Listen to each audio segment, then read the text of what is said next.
Order! Order! You are an incorrigible delinquent at times.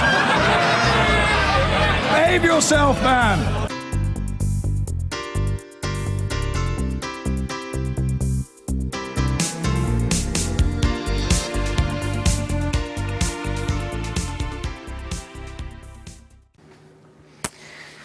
The mounting pressure on the NHS has been underlined by the head of NHS Hospital Trusts in England, who's told MPs it's time to stop pretending the NHS can afford to do everything with the money it's given by government, and that if the current situation continues, the NHS may become unsustainable. His was one of a number of stark warnings about the strain on the health service today, as our health editor Hugh Pym reports. If there's one story which sums up the current state of the NHS, it's Pat's. She couldn't get a local doctor's visit and, fearing she had pneumonia, had to go to her local A&E. But once she got there, she had to wait 19 hours for a bed. I was crying when we were sat actually in the hospital. Yeah. You know, through tiredness of, you know, being there as long as we were. Pat has this message for politicians. There's loads of hospitals that's in the same position. Go and see them and then say, right, we'll sit down and see what we can do to make it better. The local hospital trust said on the day in question the pressure was higher than usual, but safety was monitored closely. Some hospitals are managing better than others. Here in Exeter, senior consultants are at the front door of A&E, ensuring only the sickest patients are admitted. They can send some straight home, keeping beds free for others. As soon as you admit an elderly patient to hospital, there's a risk that they are going to deteriorate, they're going to lose muscle power, and also they might get into the system of doing more and more investigations, which actually doesn't necessarily alter their outcome. There's no doubt of the huge strain on the NHS. Figures leaked to the BBC showed a big increase last week in the number of patients in England waiting 12 hours or more on trolleys because hospital beds weren't available. Several hospitals fell far short of targets for A&E waiting times, and medical profession leaders are warning that lives are at risk. Our council members specifically have said to me that this is the worst they've ever seen. There are patients all over the hospital, we don't know where to put them, and they don't feel that they're able to provide the standard of care that they've been trained to do. The main representative of England's hospitals had a stark warning for MPs about the longer-term implications. I think the biggest concern is, to be frank, if we carry on the current trajectory, I think what we begin to bring into question is the entire sustainability of the NHS model. The NHS is always very busy early in the new year, this time even more so than usual. The question is, will the pressure ease off any time soon? A burst of cold weather or, for example, an upsurge in flu cases could add to the high levels of pressure being experienced right now. Hugh Pym, BBC News. Well, adding to the pressure on the Prime Minister over the NHS in England, dozens of health and social care experts have called on her to find a long-term solution for the millions of older, ill and disabled people who they say are being badly let down.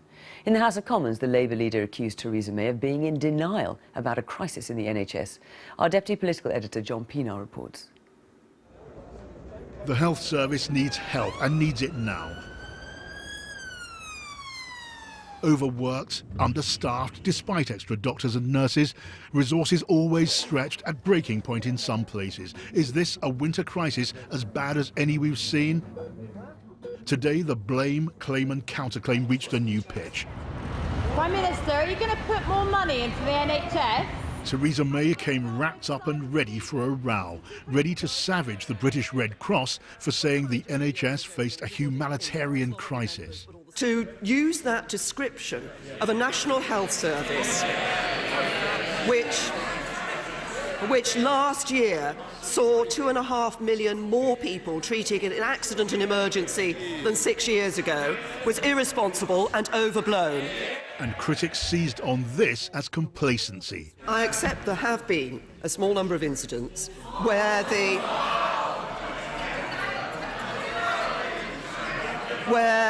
where unacceptable practices have taken place. The Labour leader, fairly or not, had an obvious target today, and he hit it hard. Earlier this week, the Prime Minister said she wanted to create a shared society. Well, we've certainly got that. More people sharing hospital corridors on trolleys. More people sharing waiting areas at A&E departments. More people sharing in anxiety created by this government. Our NHS, Mr. Speaker, is in crisis, but the Prime Minister is in denial. Doctors, nurses, charities queued like patients in A&E to warn of a crisis. NHS England's boss added more pressure with what sounded like a rebuke to the PM.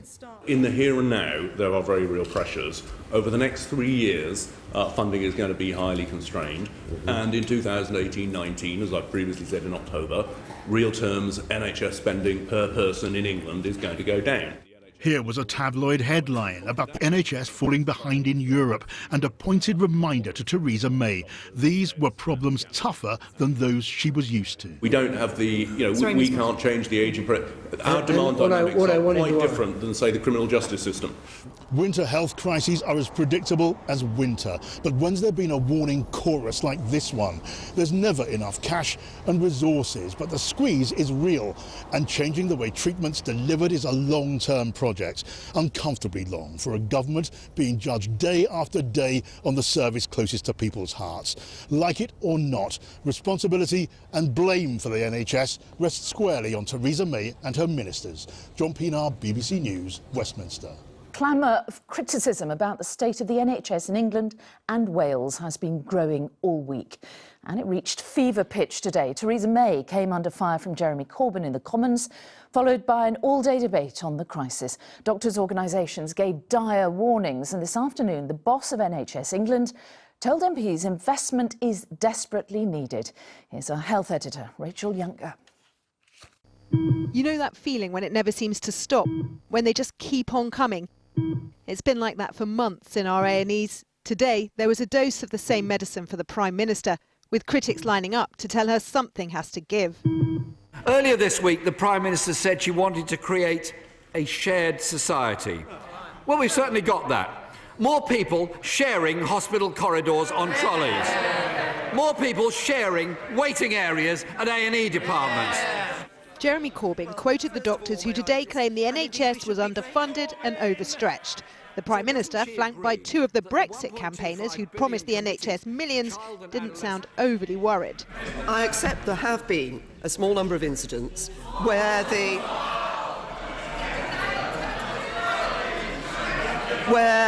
where unacceptable practices have taken place. The Prime Minister will have had easier mornings, but the real pain was still to come.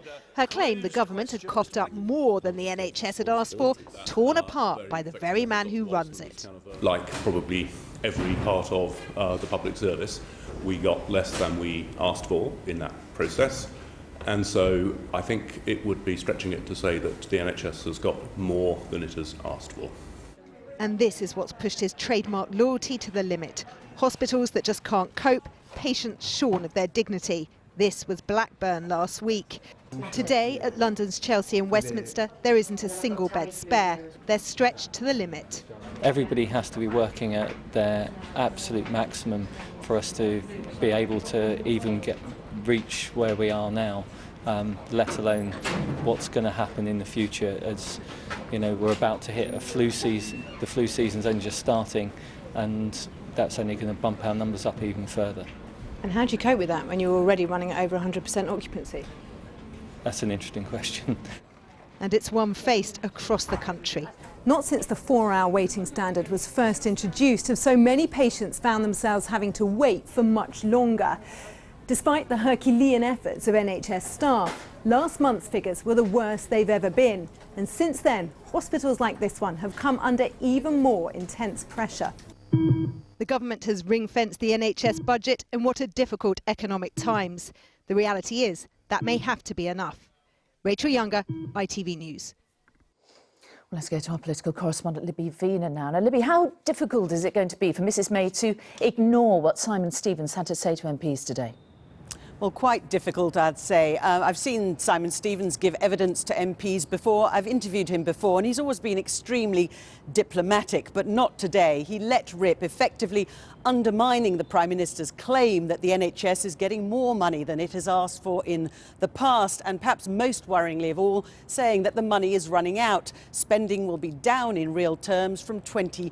2018. The most dramatic part of his evidence perhaps was when he brandished a copy of the Daily Mail, which showed how little Britain spends on health compared to other countries, 30% less than Germany, he said. Why is he so angry? Well, perhaps another front page might explain that. This in the Times today, a newspaper article which suggested that number 10 aides close to Mrs. May had actually blamed him for the crisis, that it was the problems created by hospitals themselves which were causing further problems for patients. Now, having picked off one of her civil servants, her top civil servant in Brussels 2 weeks ago, it seems very unfortunate, ill-judged perhaps, for her to have taken on Sir Simon Stevens, the man in charge of NHS England. He showed today that he was more than a match for her.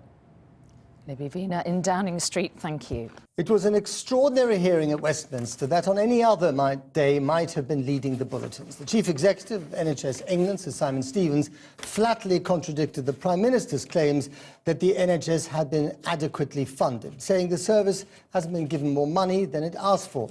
It came on a day that the Royal College of Physicians and 75 health and social care organisations warned of unprecedented pressures that are putting patients' lives at risk. Our health and social care correspondent Victoria MacDonald has been to Northwick Park Hospital, where NHS staff are feeling the strain. This is the control room at Northwick Park Hospital in northwest London. Here they monitor ambulance arrivals, beds, patients, pressures. A snapshot of how today is. Today, under extreme pressure, it's busy. Our A&E department is full this morning, but we're coping, we're in control. We have set up a gold command where we have support from our chief exec, our executive team and senior management team to support our A&E and our departments. So yeah, under extreme pressure but coping.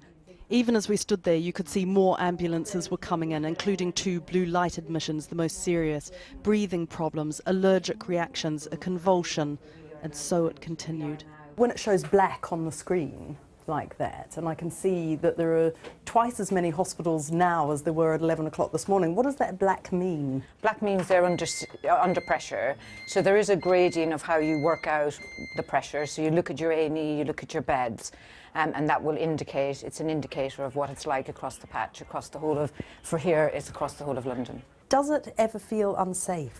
At times, I'm sure it does for our staff on the floor, but that's it. Our role is to ensure it is safe, so that's where they will get as much support. We have put extra staffing in, medical staff, doctors, extra therapists to ensure it is safe. But if the pressure was being felt in hospitals today, it was also being piled onto government. PMQs was dominated by health, followed by an opposition day debate on the NHS. So nothing for social care, nothing for emergency care, nothing to tackle understaffing, nothing to tackle underfunding. Well, thank you very much. We have an NHS with more doctors, more nurses, and despite difficult winters, patients saying they have never been treated more safely and with more dignity and more respect. Prime Minister, are you going to put more money into the NHS? How are you getting on with Simon Stevens? Is he too political? She didn't answer, but he did at the Public Accounts Committee, disputing her claim that more money has gone into the NHS. In the here and now, there are very real pressures. Over the next 3 years, funding is going to be highly constrained. And in 2018-19, as I previously said in October, real terms, NHS spending per person in England is going to go down 10 years after Lehman Brothers and austerity began. We all understand why that is, but let's not pretend that that's not placing huge pressure on the service. This too was a day of letters to Downing Street and Mr Hunt, coming from all directions, from charities, from doctors, nurses, local government, the Labour Party, that the NHS and social care system are in crisis, that they are overstretched and underfunded. I've been into this A&E twice today, once at 11 o'clock this morning and now about mid-afternoon, and it has only got busier. In fact, you can see the ambulances lined up behind me. And it's this disparity between what the government is saying, that it's only a handful of hospitals, that there is no crisis, and what you are seeing on the ground and what medical staff are telling you right across the country, that this is the worst winter that many can remember.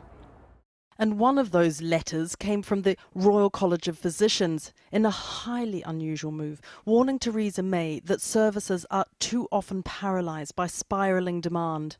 Our skills and training allow us to expect to deliver a certain standard of care, but because of lack of resource, we've not been able to do that, and that's affecting patients.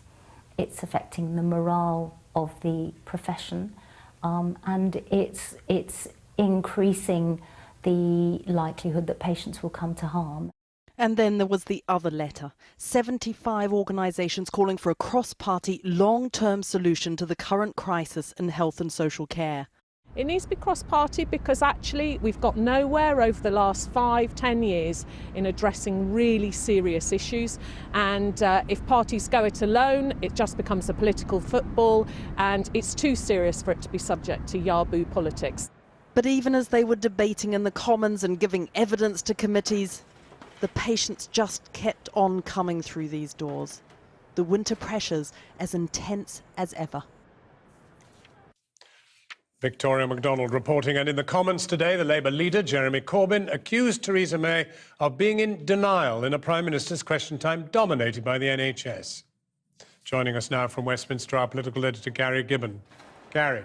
Well, as you say, Jeremy Corbyn shifted attention on to the NHS, having talked about other subjects yesterday, and Labour intends to make a lot of the crisis as they see it in the NHS, and to use it in the forthcoming by-election that's coming down the tracks.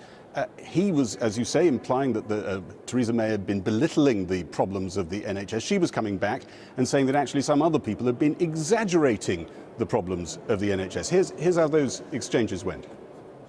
I accept there have been a small number of incidents where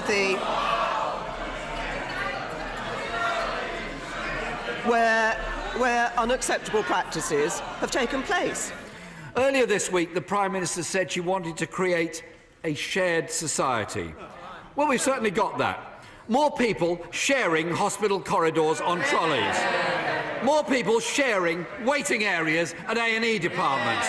More people sharing in anxiety created by this government. And Gary, strong words from the NHS Chief Executive. How did that go down?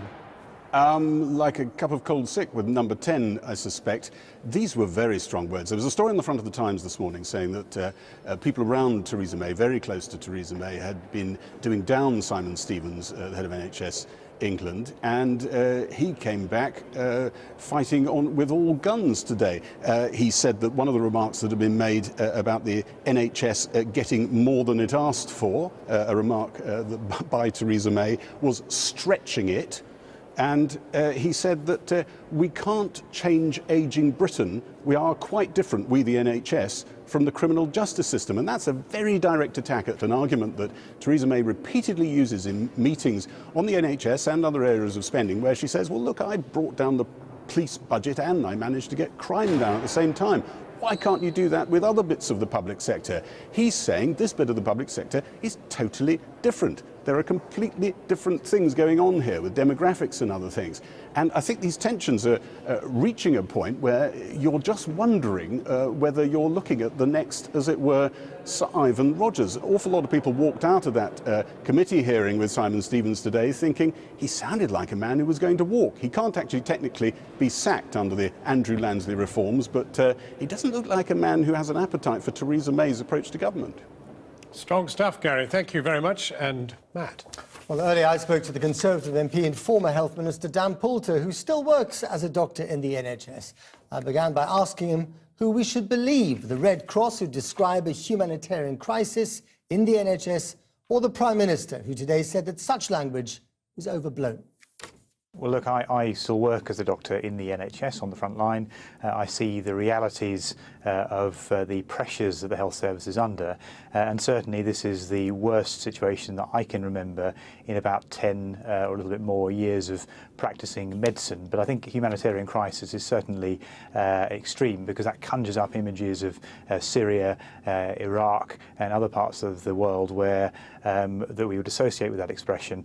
So things are difficult in the NHS, but I think that probably was a statement that's a little bit too far. But if people are dying on trolleys, if waiting lists are too long, if the public doesn't feel it's getting the service, that it is paying for through its taxes, then there is a humanitarian crisis of sorts here, isn't there? Well, there's certainly, in my view, a real problem or a crisis in a number of hospitals at the moment. And I see that the challenges that the health service faces with a very difficult budgetary environment, and the NHS needs more money, and more money, in my view, over and above what the government has already committed.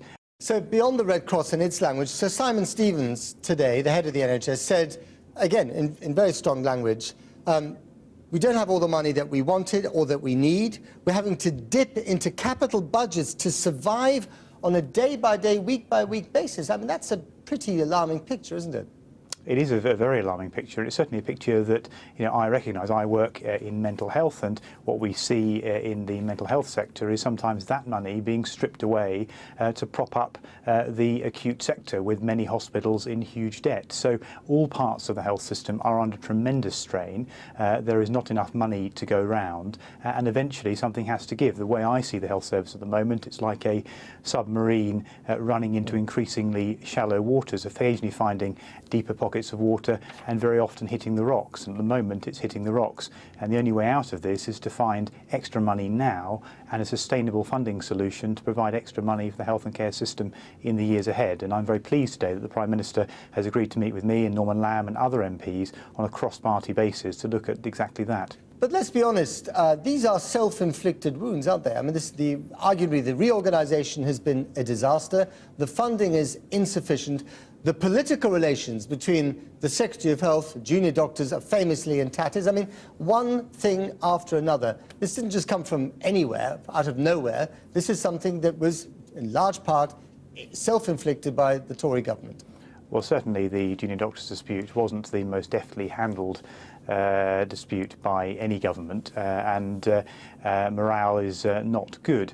And there is some recovery to come from that. And there is, I think, a need now for the government to recognise and be honest about the scale of the challenges faced in the health and care systems. And I think the good point that came out of today's Prime Minister's questions is a willingness from the government and from the Prime Minister to actually address these issues. And she made a very important speech on mental health earlier this week. And I very much hope that the money to back up that speech is soon to follow. Is Jeremy Hunt up to the job? Well, I've worked with Jeremy. I don't personalise things, but clearly it's been a difficult time to be the Secretary of State for Health. It wasn't the most deft handling of the junior doctors dispute, and I'm sure he, at the moment, is trying to look at solutions, and I hope part of that is looking at delivering extra funding for the health system. So you think he should stay on? Well, these are decisions for the Prime Minister. OK. Dan Poulter, thank you very much. Pleasure. Getting away with it all.